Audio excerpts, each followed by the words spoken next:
Hey guys, in this video we're going to go over how to use Access Atlas credit card. Now, the first thing you need to do is apply for the card, and once you get it, you need to activate it using the Access mobile app.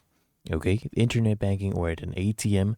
Then the physical card, you can use these, for in-store purchases, or you can add it to a mobile wallet for online transactions, and you earn Edge Miles, right?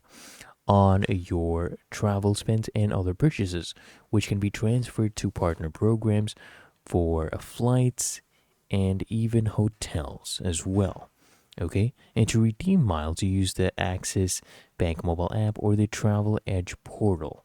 So you need to use the portal, and you can pay bills through the Access Bank internet banking as well.